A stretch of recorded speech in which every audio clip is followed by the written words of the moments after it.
Audio is everywhere in our lives. We rely on it for so much. Whether it's the music that gets us through a tough day, the podcasts that keep us informed, or just the simple pleasure of a good conversation, audio has this amazing ability to move us, to make us feel connected, or even to take us back to a moment in time. But here's the thing. Not all audio is comforting or uplifting. There's another side to it, a darker side. That's a lot more unsettling. In this series, we're going to explore some of the most disturbing audio recordings ever captured. From the inexplicable to the downright terrifying, you might find yourself drawn in by curiosity, but be warned. Once you hear these recordings, they might stick with you for longer than you'd like. Are you ready to listen?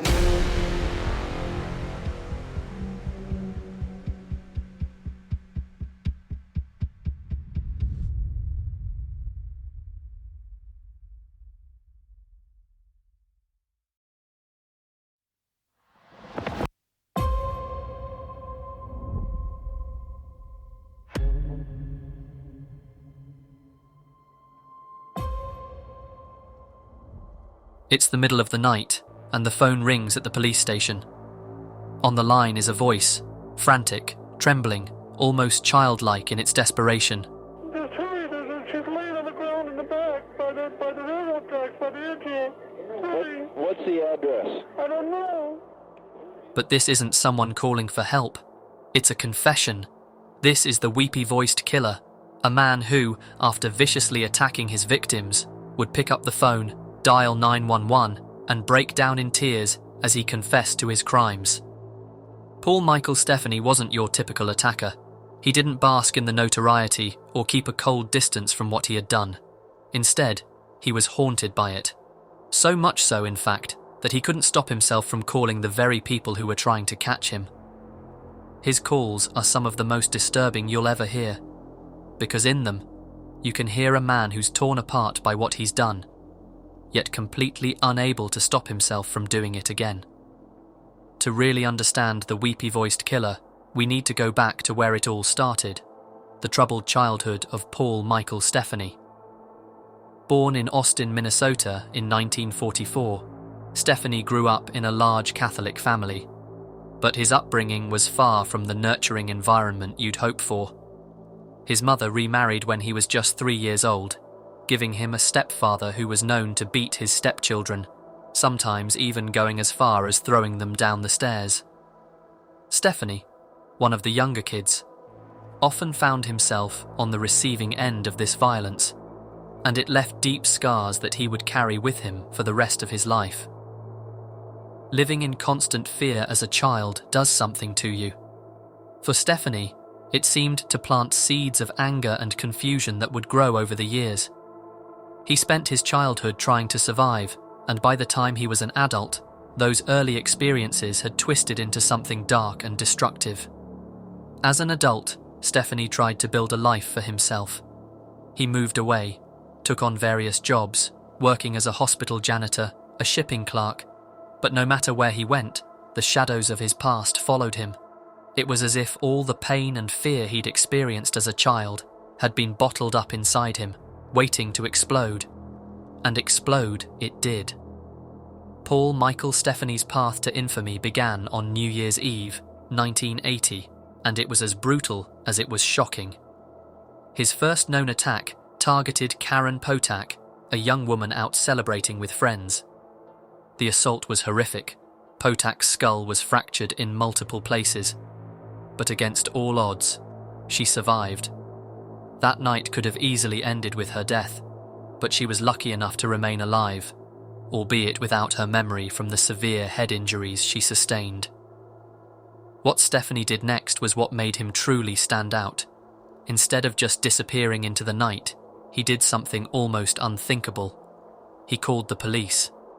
His voice was trembling, almost childlike, as he directed them to Potak's location.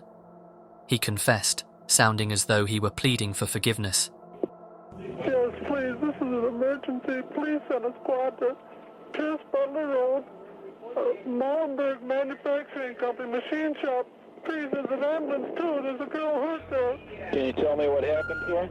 Just hurry, she's laying on the ground in the back by the railroad tracks, by the edge here.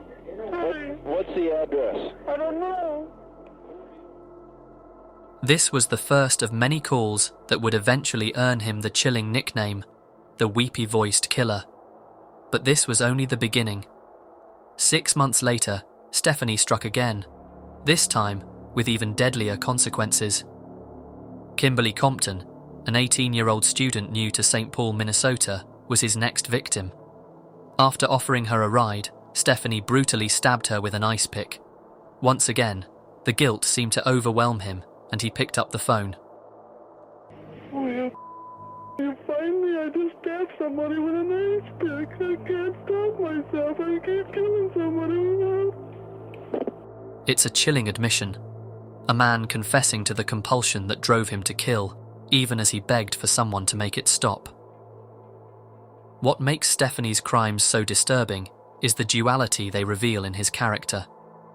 On one hand, he was a cold-blooded killer who took lives without hesitation. On the other, he was a man tormented by his own actions, seemingly overwhelmed by guilt and fear. It's this contradiction that makes the weepy-voiced killer such a haunting figure. He wasn't just a monster, he was a man who knew he was a monster and hated himself for it. But he did it again. Another victim, Kathleen Greening, was found dead in her home just outside of St. Paul. His fourth victim was Barbara Simons, a 40-year-old nurse on the Minneapolis side of the Mississippi River. The two had met at the Hexagon Bar after Stephanie had asked Simons for a cigarette, which she gave him. Stephanie offered to give her a ride home, to which she agreed. She was found dead the following day. He never called to confess taking the life of Greening, but he did contact the police after attacking Simons. Please don't talk this, listen. I'm sorry I killed that girl. I stabbed her 40 times. Kimberly Compton was the first one over St. Paul. I don't know what's the matter with me. I'm sick. I'm going to kill myself, I think. Where are you? I'm just going to... If somebody dies with a red shirt on, it's me. I killed both But it was his final attack on Denise Williams that would ultimately lead to his downfall. On the night of August 21st, 1982, Stephanie picked up Williams, a 19-year-old sex worker. She sensed something was wrong when Stephanie began driving through a dark suburban area, rather than returning her back to the city where he had originally picked her up. After turning onto a dead-end road, he stabbed her 15 times with a screwdriver. But Denise was different. She fought back. In the struggle, she managed to hit Stephanie with a glass bottle, causing enough noise to alert a nearby resident, who quickly called the police. Stephanie, now injured and panicked, fled the scene. Denise was rushed to the hospital, where she gave the police a detailed description of her attacker. That description, along with the fact that Stephanie showed up at a hospital later that night seeking treatment for his injuries, led the police straight to him. This time, there was no escaping the consequences. When Stephanie was arrested, he tried to deny everything, but the evidence was overwhelming. In court, the prosecution played the recordings of his weepy, remorseful phone calls, and the jury quickly connected the voice on those tapes to the man before them. The very calls that had been filled with his guilt and fear now became the key evidence that would convict him. He was sentenced to 40 years in prison. In a final twist, as Stephanie faced the end of his life in prison, he did something unexpected. He confessed.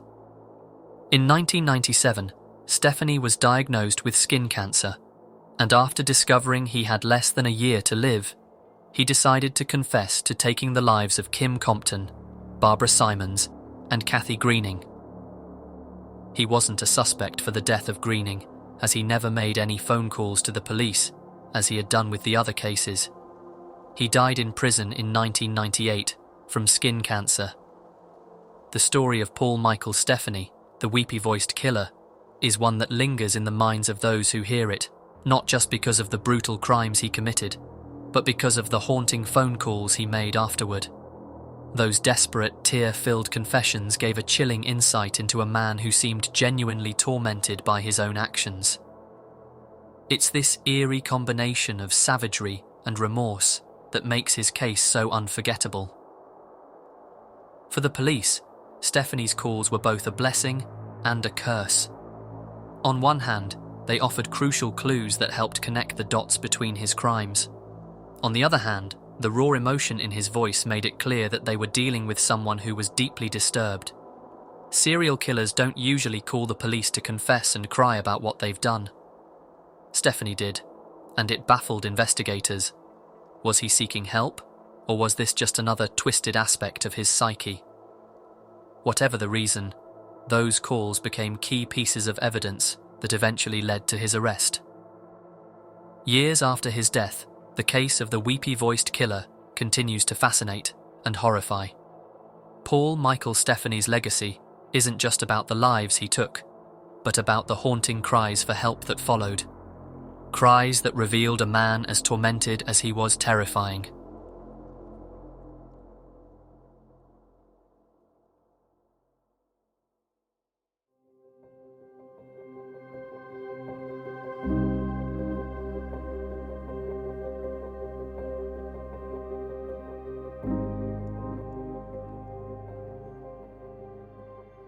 The Israel-Palestine conflict has been a devastating, seemingly endless struggle. It's a story of generations who've known nothing but war, fear, and loss. Amid the political arguments and the endless news coverage, the human stories, the real lives affected, often get lost. Today, we're going to focus on one of those stories. Hind Rajab was a 6-year-old Palestinian girl living within Tel Al-Hawa, a neighborhood in the southern part of the Palestinian city of Gaza. By November 2023, 1 month after the Israeli invasion of the Gaza Strip, most of the strip had been deserted and bombed out. By December of 2023, the healthcare system in Gaza was collapsing due to ongoing Israeli attacks, as well as a continuous blockade of humanitarian aid. Entities such as Oxfam, the European Union, the United Kingdom, and the United Nations have stated that Israel were deliberately blocking human aid, contributing to a severe humanitarian crisis and a risk of famine in the area. Airstrikes continued, and a continued restriction of aid led to widespread shortages of food and supplies. Left with no other options, Rajab and her 6 other family members decided they needed to flee from Tel Al-Hawa. Bashar Hamada, Hind's uncle, drove a black Kia Picanto, seeking a safe zone for his family and niece in Gaza. On January 29, 2024, an Israeli tank blocked the road ahead of the car. Bashar would immediately raise a white flag, an internationally recognized symbol of peace, negotiation, and surrender. The machine gun on the turret pointed directly at the car. Without warning, a burst of bullets shattered the windshield, with bullets ricocheting off the body of the car. Rajab would lower herself between the back seat and her aunt in the front seat, as bullets continued to be shot at the vehicle. Rajab's aunt, uncle, and 4 cousins would lose their lives from the attack. The only other survivor, Rajab's 15-year-old cousin, Layan Hamadeh, called the Palestinian Red Crescent Society, a humanitarian organization providing emergency medicine and ambulance services within the Palestinian territories. At 2:28 p.m., Omar from the Palestinian Red Crescent Society's main dispatch center in Ramallah was connected with Hamadeh. She's heard screaming and crying, adding that, "They're shooting at us. The tank is right next to me. We're in the car, the tank is right next to us." Hamadeh's screams continue as intense gunfire is heard within the background. Then suddenly, silence. The line goes quiet. Omar, confused and concerned, types the number on the dial pad, hoping for any sign of life on the other end. Only this time, Hind answers the phone. At just 6 years old, she is the last living survivor in the car. The audio you're about to hear is the conversation she had with Rana, a colleague of Omar. جوا السيارة انت صح مش برا السيارة. صح. خليكي يا عمري بالسيارة، أنا رح أتمني فاتح الخط معاكي، أتمني أحكي معك، ما بدي أسكر التليفون. تمام؟ الدبابة جنبية. الدبابة وين؟ جنبية. الدبابة جنبكم؟ ما عم تتحرك ولا واقفة؟ نزل حدا منها؟ هي بتتحرك. تتحرك؟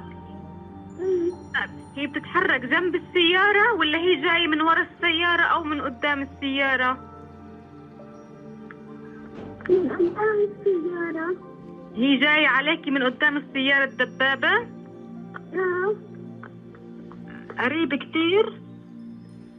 كتير. وعم تمشي؟ طيب ما بدنا نخاف. خليكي معي. أنا معك يا عمري، أنا معك، أنا معك ليجي حدا ياخدك، ما بدي أسيبك لحالك. لما يجي حدا بتفكر بيان. إيه؟ لما يجي حدا يكون بتفكري.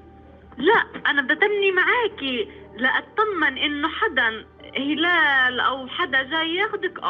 بديش أفصل، حتى أنت إذا أجا لا سمح الله الجيش ما تفصلي، خلي الخط مفتوح، ما بدنا نفصل، أنا معاكي. إيش يا عمري؟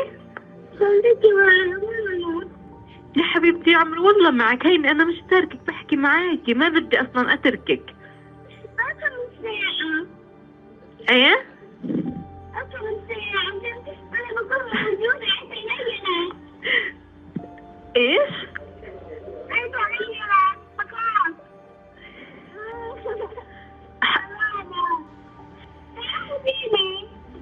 حبيبتي والله لو بإيدي لأجيكي نحكي يا الله. Rajab would stay on the line for 3 hours in total. She was instructed to continue hiding within the vehicle and was set to be rescued by an ambulance.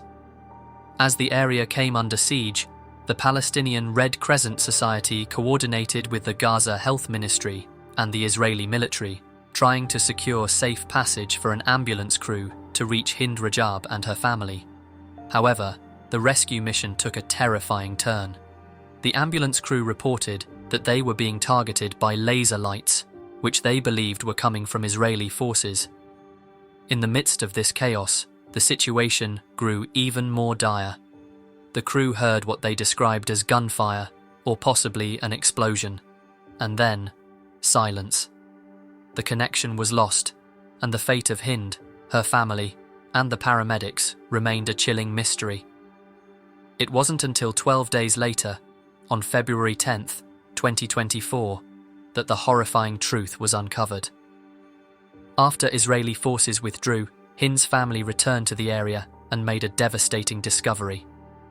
They found the car Hind was in, along with her uncle's entire family, riddled with bullet holes, the windows shattered. All of them, including Hind, were dead.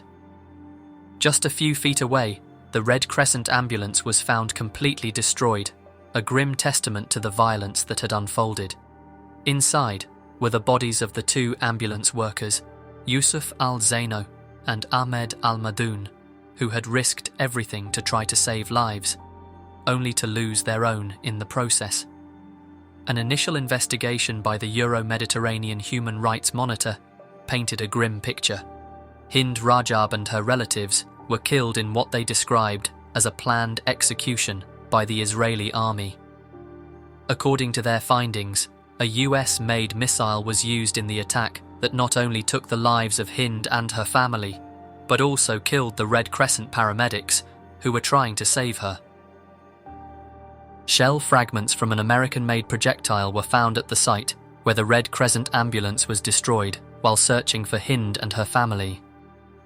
In response, a spokesperson for the US government stated that they would wait for Israel to complete its own investigation before making any judgments.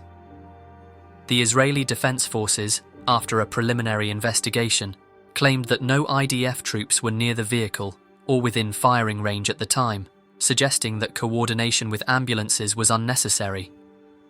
However, this assertion was met with skepticism, particularly from Al Jazeera, an independent news organization funded by the Qatari government, which stated that Israel has a history of swiftly clearing its troops of any wrongdoing in cases of abuse against Palestinians. Al Jazeera's investigation further revealed that 3 Israeli tanks were in the vicinity when Hind's family was attacked. In April 2024, the Washington Post conducted its own investigation using satellite imagery to challenge the Israeli military's narrative. The Post's findings suggested that Israeli armoured vehicles were indeed near the car when Hind was killed, and that the 300mm hole in the Red Crescent ambulance was consistent with an Israeli tank round. However, they cautioned that this was just one possible explanation, noting the limited data on improvised munitions used by Hamas. The Post also confirmed that the wreckage of the ambulance was found on a route that had been approved by COGAT, the Israeli Defense Ministry branch responsible for coordinating safe passages for medical vehicles. Hind Rajab's case quickly drew international attention as activists and humanitarian organizations rallied to help find her during the 12 agonizing days she was missing. Her mother made heartbreaking pleas to the global community, begging them not to forget her daughter and to bring her home safely. The Palestinian Red Crescent took to social media, sharing photos of both Hind and the missing paramedics, and appealing for any information about their whereabouts. During this time, several news agencies reached out to the Israeli military for a response. On February 2nd, the military told CNN they were unfamiliar with the incident. When CNN followed up 3 days later, the military still had no clear answers, saying they were still looking into it. When Hind's body was finally found, the outcry was immediate. Many pro-Palestinian voices criticized Western media for how they reported the news, saying Hind had been found dead without making it clear that Israel was responsible. This stood in stark contrast to the way Western media covered the deaths of children in the Russian invasion of Ukraine. Hind's mother, overcome with grief, publicly condemned the Israeli military, asking, "How many more mothers are you waiting to feel this pain? How many more children do you want to get killed?" There's also the ongoing criticism of adultification, with CNN even referring to her as a woman, and Israel pushing the idea that there is no such thing as an innocent Palestinian. Save the Children, an international children's charity, published a report in 2023 claiming the following: 42% of children were injured during arrest, including gunshot wounds and broken bones. 86% of children had been physically and emotionally abused. 60% of children had experienced solitary confinement, with the length of time varying from 1 day to as long as 48 days. 70% of children said they suffered from hunger, with 68% stating they didn't receive any healthcare. 58% of children were denied visits or communication with their family whilst detained. Hind Rajab's story is heartbreaking, but sadly, it's not unique. She's just one of many innocent lives lost in a conflict that seems endless. Her death is a painful reminder of the real, human cost of war, a cost paid by children, families, and entire communities who just want to live in peace. Hind's name should never be forgotten. She wasn't just another victim. She was a little girl with dreams, a future, and a family who loved her. Her story is one that demands to be remembered, not just as a tragic tale, but as a call to action. We must ensure that those responsible for this atrocity are held accountable. Justice isn't just an option, it's a necessity. But beyond justice, there's an even greater need. This war has to end. The cycle of violence can't keep spinning, taking more lives and destroying more futures. For the sake of Hind, and for all the other children like her, we need to find a way to stop this madness. Peace isn't just a distant hope, it's something we have to fight for, right now. Let Hind's story be more than just a moment of sadness. Let it be a catalyst for change. We owe it to her, and to every innocent person caught in this conflict, to remember, to demand justice, and to push for peace. Because as long as this war continues, more lives are at risk, and more children like Hind will be lost. And that's something the world simply cannot allow.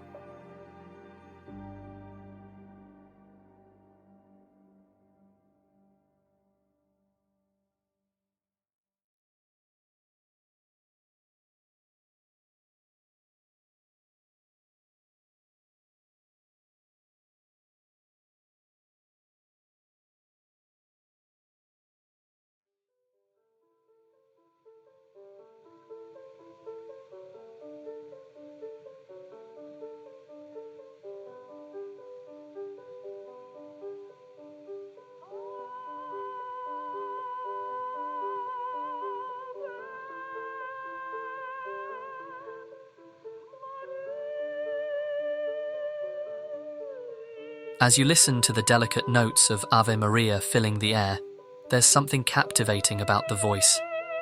It's a sound that feels almost otherworldly, soft, pure, and yet there's an undertone that makes you pause. This is the voice of Alessandro Moreschi, recorded over a century ago, and while it may seem beautiful, it carries a hidden story.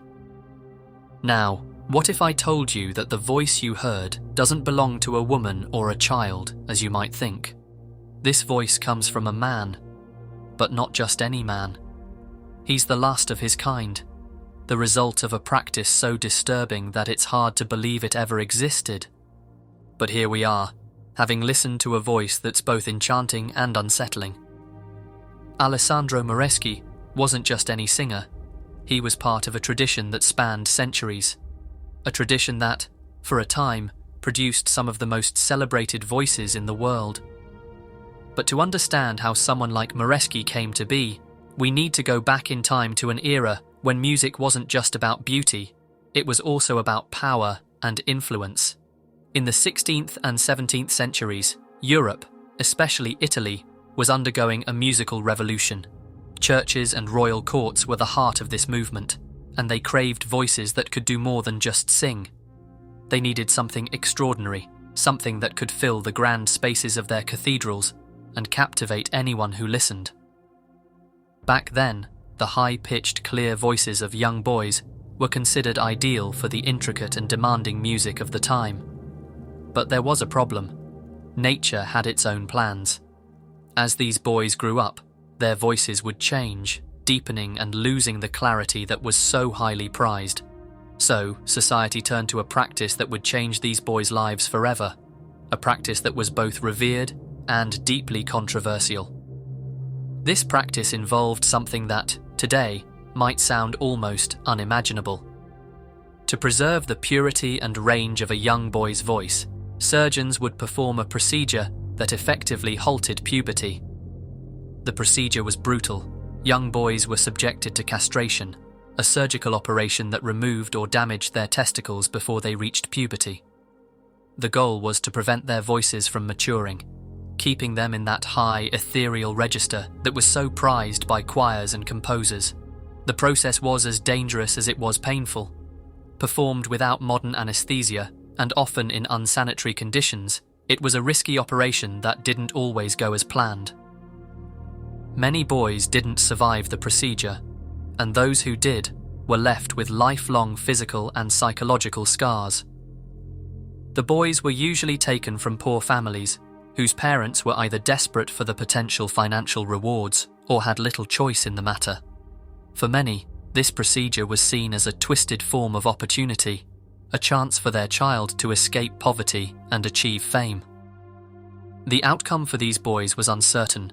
Some would go on to become stars, performing in front of royalty and filling the grandest halls with their voices.